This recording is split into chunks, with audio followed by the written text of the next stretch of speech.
함께 살펴볼 말씀은 신약성경 히브리서 6장 13절에서 20절까지의 말씀입니다. 히브리서 6장 13절에서 20절까지의 말씀을 제가 봉독해 드리겠습니다.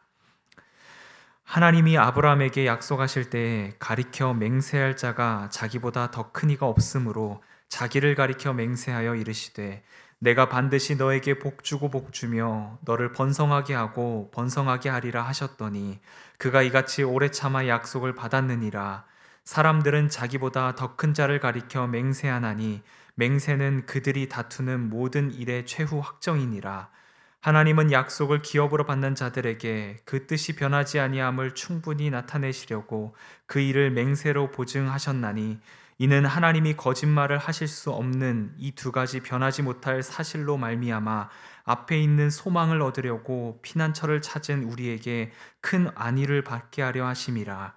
우리가 이 소망을 가지고 있는 것은 영혼의 닭 같아서 튼튼하고 견고하여 휘장 안에 들어가나니 그리로 앞서 가신 예수께서 멜기세덱의 반차를 따라 영원히 대제사장이 되어 우리를 위하여 들어가셨느니라. 아멘.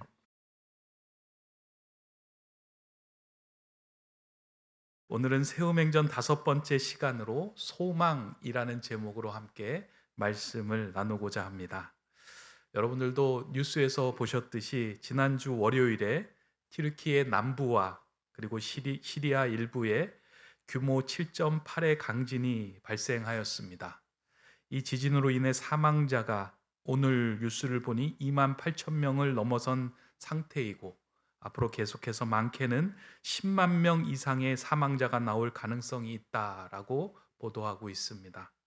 이는 지난 10년 전에 일본에서 일어난 동일본 대지진 피해 규모를 훨씬 넘어서고 있는 안타까운 상황입니다. 지진이 일어나면 우리는 진원지 근처만 피해를 입는다라고 생각을 하는데 그렇지 않습니다. 지진으로 입는 피해 지역은 생각보다 넓습니다. 지난 2011년 저도 그 당시에 지진이 났을 때 동경에 있었는데요. 진원지로부터 동경은 300km 이상 떨어진 지역이었습니다. 그런데 동경에 있는 건물 중에서도 허름한 건물은 무너지기도 하고 많은 사람들이 피해를 입었습니다. 지진으로 인하여 외적인 피해를 입지 않은 사람들도 내적으로는 불안과 두려움에 사로잡혀 한동안 잠을 이루지 못하는 피해를 입었습니다. 이번에 지진이 일어난 티르키예 지역을 살펴보니 우리가 복음의 빛을 지고 있는 지역들이다라는 그것을 발견하게 되었습니다. 이제 신약 성경을 읽다 보면 사도 바울의 고향이었던 다소 지역이라고 하는 곳이 그 터키의 지금 이렇게 남부 지역이고요. 또 시리아 지역은 사도 바울을 그리고 사도 바울과 바나바를 선교사로 파송하였던 안디옥 교회가 있는 안타키아 그 지역이 모두 다 지금 지진으로 피해를 받고 있는 지역입니다. 우리가 복음의 빛을 지고 있는 지역이 지금 어려움을 당하고 있으니 우리 교회도 좀 힘을 내야 되겠다. 그들을 위해 헌금도 하고 기도도 좀 더 해야 되겠다 하는 생각을 했습니다. 그래서 다음 주에는 한 번 더 우리 마음을 모아서 그 지진 피해 지역을 돕는 헌금을 하고자 합니다. 헌금을 하는 것에서 그치는 것이 아니라 여러분들이 한 가지 더 기도해 주어야 할 것은 무엇이냐면 지진이 일어나고 난 다음에 사람들은 마음이 무너집니다. 건물이 무너지는 것이 끝나는 것이 아니고요. 터전이 흔들리면 마음이 무너지고 삶의 모든 소망들이 사라집니다.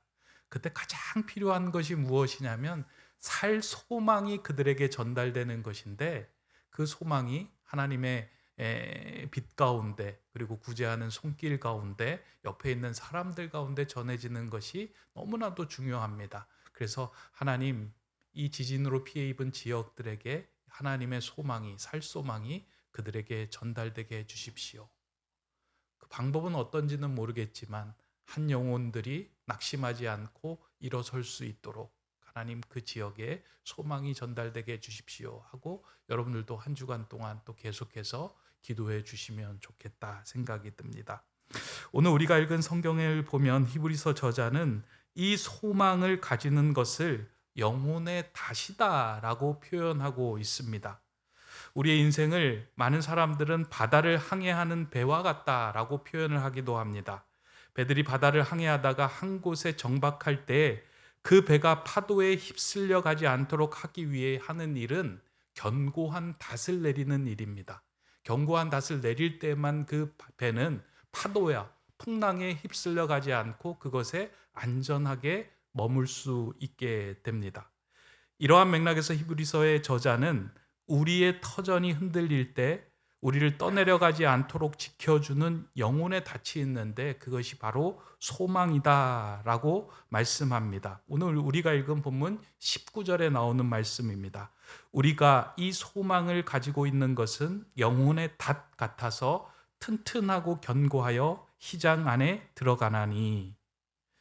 본문을 보면 우리가 이 소망을 가지고 있는 것이라고 이야기를 합니다.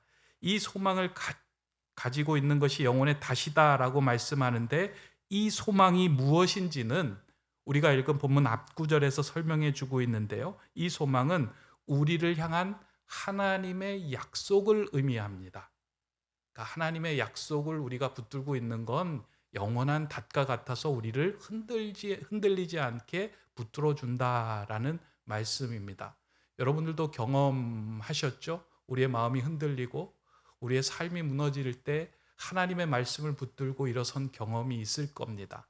이처럼 하나님의 약속의 말씀은 우리를 세상에 흔들리거나 세상에 휩쓸리지 않도록 견고하게 붙들어주는 하나님의 이렇게 닷과 같은 소망의 말씀이 된다라고 우리에게 알려줍니다. 성경에서 하나님의 속성을 이야기할 때 많이 등장하는 단어가 있다면 인자하심과 성실하심입니다. 그러니까 하나님은 인자하시고 하나님은 성실하시다. 아침에 주의 인자하심을 알리며 밤마다 주의 성실하심을 베품이 좋은 이이다. 시편에서도 이야기하고요. 구약 곳곳에서 하나님의 속성에 대해서 인자와 성실에 대해서 언급을 하고 있는데요. 이거는 하나님이 넉넉하고 자애로운 분이다라는 표현이 아닙니다. 인자와 성실은 약속과 관련된 표현입니다. 그러니까 인자라고 하는 것은 하나님이 우리와 맺은 견고한 약속을 지키시는 분, 헤세드라는 의미가 인자의 의미고요. 성실이라고 하는 것은 하나님께서 약속하신 것들을 이루어서 열매를 맺게 해 주시는 분, 그것이 성실이 가지고 있는 의미입니다. 그러니까 하나님은 그런 분이에요. 우리에게 약속해 주시고 그 약속을 지켜주시면서 성실하게 그 약속이 성취되도록 우리를 놓지 않고 하나님이 원하시는 그곳까지 이끌어 주시는 분이 하나님이다. 여기에 소망을 두는 것, 그것이 우리를 살게 하는 힘이며 영혼의 닷과 같은 말씀이다라고 우리에게 보여줍니다. 그러면서 오늘 이와 같은 삶을 살아갔던 한 인물을 이제 히브리서에서 오늘 읽은 본문에서 소개를 하고 있는데요. 아브라함에 대한 설명을 해주고 있습니다. 아브라함은 바랄 수 없는 중에 바랐고 하나님의 약속을 신실하게 믿어서 믿음의 조상이 되었던 인물입니다. 근데 아브라함의 생애를 자세히 들여다보면요, 아브라함은 한결같이 하나님의 약속을 따르며 그 약속에 깊은 닷을 내린 인물은 아닙니다. 실수도 하고요, 세상의 방식을 쫓아갔던 인물입니다. 그럼에도 불구하고 성경은 아브라함을 하나님의 말씀에 하나님의 약속에 소망을 두었던 인물로 본문에서는 이야기하고 있습니다. 그 이유가 있습니다. 하나님은 아브라함의 후손을 하늘의 별과 같이 만들어 주시겠다라고 약속하셨습니다. 그런데 75세 하신 약속이 10년이 지나도록 아무런 일이 그에게 일어나지 않습니다. 그러자 아브라함은 그 약속에 내린 닻을 거두어 세상적인 방법을 택합니다. 자신의 아내인 사레가 더 이상 생산할 능력이 없다는 것을 알고 자신의 여종인 하갈을 통해서 후사를 이어가려고 합니다. 자세히 들여다보면요, 세상의 방법을 택했다라고 하지만 어떤 면에서 보면 아브라함은 최선을 다해서 하나님이 하신 말씀을 이루려고 애썼던 것입니다. 그 당시의 관습과 그 당시에 일반적으로 행했던 것이 무엇이냐면, 나와 나의 아내에게 후사가 없으면 여종을 통해서 후사를 얻고 그 후사가 우리 가문의 후사가 되는 것이 당연한 일이었습니다. 아무도 이에 대해서 뭐라고 얘기할 계제가 되지 않았습니다. 그래서 아브라함도 그 당시에 흔했던 세상의 방식을 택하고 거기에 마음을 두고 거기에 닻을 내렸습니다. 근데 하나님께서 아브라함에게 말씀합니다. 거기가 아니다. 그 자녀가 아니다. 내가 너에게 약속한 말씀은 그 자녀를 통해서 이루어지는 것이 아니라 너의 본처인 사라를 통해서 이루어질 것이다 라고 말씀합니다. 그 말씀을 듣고 아브라함은 자신이 내렸던 닻을 거두어 들이고 다시 하나님의 약속과 하나님의 말씀에 닻을 내립니다. 그리고 끝까지 그 말씀에 순종하며 그 약속이 이루어지기를 기다리고 소망하며 그 약속을 성취하게 됩니다. 그 이후로 아브라함에게 어떤 일이 일어나든지 자신의 생각과 한계로 이해되지 않는 일이 하나님의 말씀이 주어질 때도 아브라함은 세상의 방식을 택하지 않고 하나님 말씀의 약속에 소망을 두고 그 일을 행합니다. 그게 이제 모리아 산에서 이삭을 바치라고 했을 때 이삭을 바치겠다 하는 결단이 그와 같은 일입니다. 저는 성경을 읽으면서 아브라함이 세상의 방식을 따라 후사를 삼는 모습을 그곳에 기록하고 있는 것이 참 귀하다 하는 생각을 했습니다. 왜냐하면 믿음의 조상이라고 할 때 우리는 이와 같이 그냥 실수하고 세상의 후사를 택하려고 했던 그 모습들을 제해버리고 하나님의 약속을 전적으로 신뢰하며 소망을 따라갔던 그 모습을 그려주면 더 좋을 터인데 세상의 기준에 세상의 방식에 세상의 간습에 닻을 내리는 모습을 보여주고 기록하고 있다는 겁니다. 저는 여기에 의미가 있다라고 생각을 합니다. 왜냐하면 아브라함은 믿음의 1세대입니다. 믿음의 1세대를 통하여 앞으로 살아가는 사람들이 무엇의 기준을 삼고 어떻게 살아가야 하는지를 아브라함을 통해서 보여주고 있는 거예요. 여기에 닻을 내리면 안 된다. 니들이 닻을 내려야 될 것은 하나님의 약속의 말씀이다 라고 그것을 명확하게 보여주기 위해 그것들을 상세하게 기록하고 있는 것입니다. 우리는 우리의 삶 속에서 살아가다 보면은요, 우리의 생각, 우리의 판단, 우리의 기준에 맞추어서 닻을 내릴 때가 많이 있습니다. 그리고 우리가 내린 그 닻에 의해서 옴짝달싹 못하고 그 닻에 걸려서 살아갈 때가 많이 있습니다. 신앙생활하면서도 우리는 그렇습니다. 우리는 우리가 합리적인 생각을 하고 합리적인 판단을 하며 살아간다라고 생각하는데요. 사실은 그렇지 않습니다. 우리는 이미 세상에 내려진 많은 닷들에 의해서 거기에 걸려서 판단하고 기준을 삼고 행동할 때가 참 많이 있습니다. 심리학적 용어로는 이거를 앵커링 효과, 단내림 효과라는 말을 사용합니다. 그래서 이미 먼저 기준이 잡혀져 있지 않을 때 누군가 먼저 기준을 제시하고 그 기준에 따라서 사람들이 움직여지도록 만드는 그 효과를 앵커링, 단내림 효과라고 하는데요. 이런 방법은 사업체에서, 기업에서 많이 사용하고 있습니다.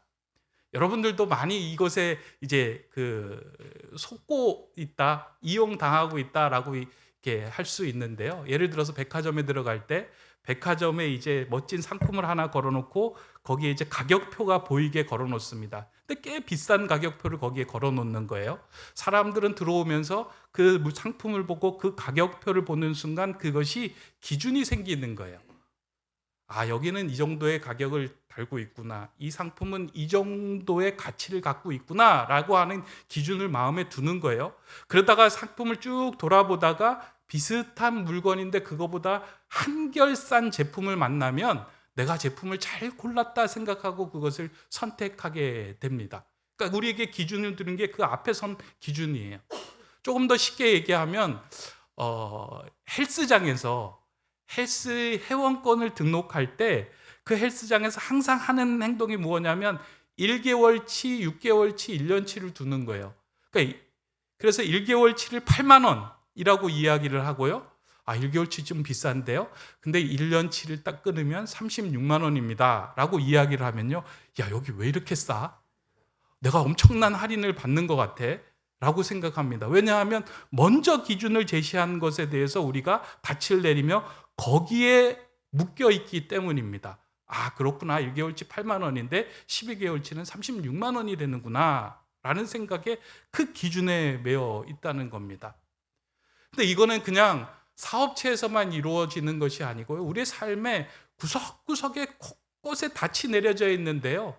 그것에 우리가 옴짝돌싹 못하고 그것 때문에 우리가 신앙을 잃기도 하고요. 그것 때문에 하나님께 원망하고 불평하는 일들이 있다는 거예요. 여러분 신앙생활 잘하면요. 하나님께서 복 주시지 않아요? 그 믿죠? 그죠? 하나님께서 복을 주시잖아요. 근데 우리는 어디에다가 그 닻을 내리고 있냐면요. 복 번영에만 닻을 내리고 있어요. 하나님을 잘 믿고 신뢰하고 그 약속의 소망에 닻을 내린 게 아니라 우리의 삶의 성공과 번영에 닻을 내리는 거예요. 그래서 성공하지 못하고 번영하지 못하면 하나님이 나를 인정하지 않는 것처럼 여겨지는 거예요. 여러분 자녀의 성공과 자녀의 잘됨에 닻을 내리고 있다면 어떻게 될까요? 자녀가 삐걱거리면 우리는 어떻게 생각할까요? 아, 하나님이 내 기도를 들어주시지 않는 건가? 하나님의 약속과 소망에 닻을 내리고 있을 때는 자녀가 실수하여 삐걱거릴 때도 우리 하나님께서는 이 자녀를 결국 하나님의 백성, 하나님의 온전한 자녀로 세워주실 것이다 라는 믿음으로 그것을 따라갈 수 있는 힘이 생기는 거잖아요. 근데 엉뚱한 곳에 다시 내려져 있을 때는 계속해서 우리의 마음이 불안하고 흔들리게 된다는 거예요. 근데 세상은 우리로 하여금 불안한 것에 자꾸 닻을 내리도록 만드는 거예요. 영원하지 않은 것, 눈에 보이는 것, 반짝이는 것에 우리가 닻을 내리면서 그것에 닻을 내려서 거기로부터 받는 이익이 우리로 하여금 하나님께 받는 복이다라고 자꾸 우리를 현혹시키는 거예요. 왜 그럴까요, 세상은? 인생이라는 항해를 하고 있는 우리 하나님의 자녀들이 하나님의 기뻐하시는 소원의 항구에 도달하지 못하도록 중간에서 계속해서 우리를 멈추어 서서 흔들리게 만드는 거예요.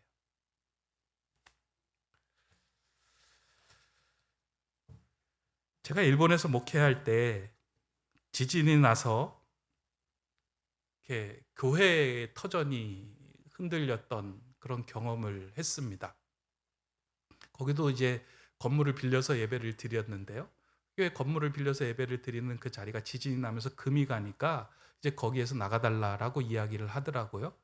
그래서 이제 교회만 나가면 괜찮은데 성도들이 지진이 나서 이제 흔들리니까 막 이제 한국으로 귀국을 하는 거예요. 청년들도 귀국하고 우리 이렇게 이제 가족들도 귀국을 하면서 교회에 남아 있는 그 성도님들이 얼마 없으니까 그것을 바라보는 제 마음에, 제 시선에, 제 몸에 변화가 좀 생기더라고요. 갑자기 이렇게 마음이 무기력해지는 거예요.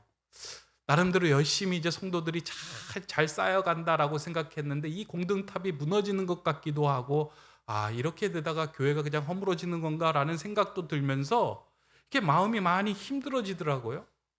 그래서 병원에 갔어요. 아, 왜 이렇게 제가 무기력할까요? 힘이 안 날까요? 제가 무슨 병에 걸렸나요? 라고 이야기했더니 그 의사가 아닙니다. 스트레스 때문입니다. 무엇인지 모르지만 그 스트레스 때문에 지금 무기력한 겁니다. 그러면서 병명이 나오지 않는다라는 이야기를 하더라고요. 그래갖고 이제 며칠간 교회에 돌아와서 이제 교회 예배당에 홀로 앉아가지고 하나님, 제가 마음이 참 무겁습니다. 왜 이렇게 무겁습니까? 힘듭니까? 앉아서 기도를 하는데요. 그때 툭 저에게 넣어주신 찬양이 있습니다. 아바 아버지라는 찬양인데요. 이 찬양을 수도 없이 불렀던 기억이 있습니다. 그 중에 가사 중에 그런 가사가 있어요. 주는 내 마음을 고치시고 볼 수 없는 상처 만지시네.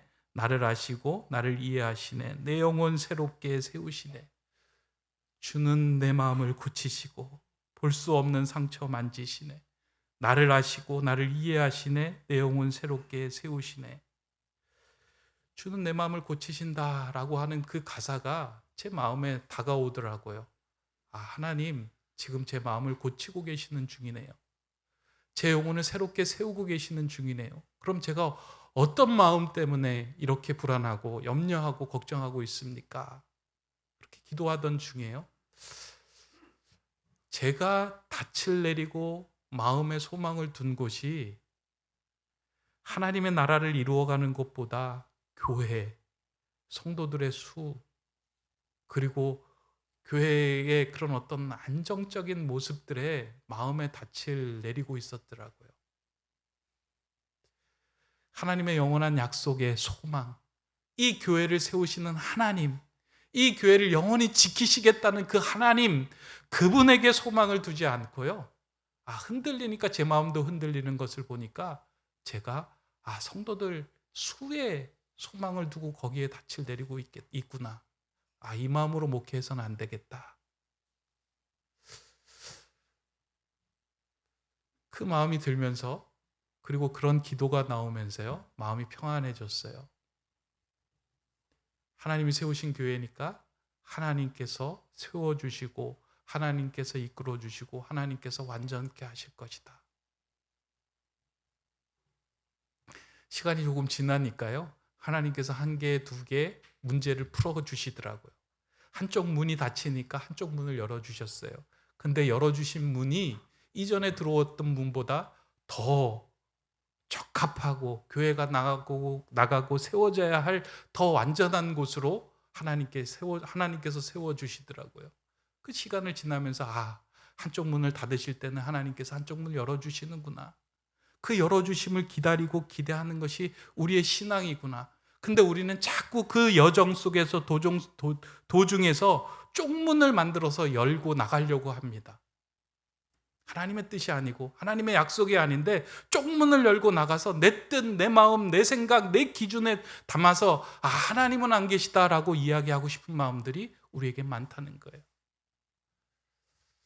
여러분들은 어떠신가요? 삶의 터전이 흔들릴 때 하나님의 약속에 그 영혼의 소망의 닻을 내리고 든든하게 기다리고 계신가요? 아니면 자꾸 쪽문을 열고 싶은 마음이 있으신가요?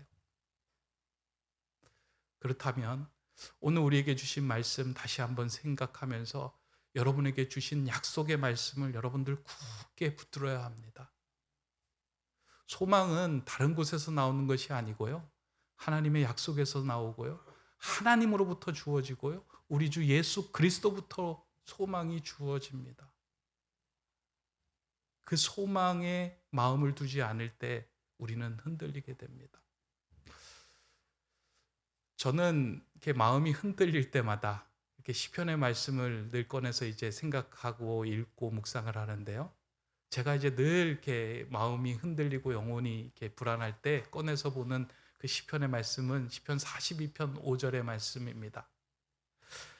내 영혼아, 내가 어찌하여 낙심하며 어찌하여 내 속에서 불안해하는가? 너는 하나님께 소망을 두라. 그가 나타나 도우심으로 말미암아 내가 여전히 찬송하리로다. 영혼을 향하여 소리를 치는 것, 내 영혼아 어찌하여 내가 낙심하며 불안해하는가? 내가 하나님께 소망을 두라. 하나님이 나타나 도우심으로 너를 찬송하게 만들어 주실 것이다. 저는 이 고백이, 이 약속의 말씀이 여러분들에게도 그대로 적용되는 영혼의 닷과 같은 말씀이 되기를 소망합니다. 하나님은 우리를 자녀로 부르시고 우리 모두에게 약속하셨습니다. 내가 너를 불렀고 내가 너를 세웠고 내가 너를 온전하게 영원에서부터 영원까지 너를 지켜주겠다라고 약속하셨습니다. 그 약속을 믿고 끝까지 믿음으로 굳게 서서 나아가는 것, 그것이 우리를 살리는 힘이 될 겁니다. 신앙인의 여정에 대해서 이야기로 잘 풀어낸 책이 있습니다. 존 버년이 쓴 철로역정이라고 하는 책인데요. 아마 신앙생활 처음 하시는 분들은 시간 되시면 한번 그 책을 사서 좀 읽으시면 많은 도움이 되리라고 생각이 됩니다. 우리가 어렵고 힘들 때 어떠한 길의 여정을 가야 되는가, 이 책을 통해서 우리는 어떤 기준을 가져야 되는가, 그에 대한 기준과 삶의 여정들을 잘 풀어서 이제 이야기하고 있는데요. 그 중에 이제 의심의 성이라고 하는 구절이 있는데 오늘 우리에게 주신 소망의 말씀과 연관된 이야기가 그 안에 담겨져 있습니다.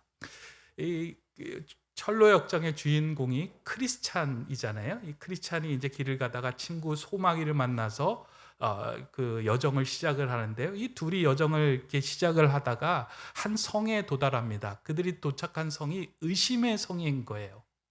근데 이 의심의 성에 도착하자마자 그 의심의 성을 다스리는 영주, 그러니까 영주가 절망의 거인인데 그 절망의 거인이 나와서 이 크리스찬과 소망이를 확 사로잡아서 자신이 가지고 있는 감옥 안에다가 이 두 사람을 쳐넣습니다.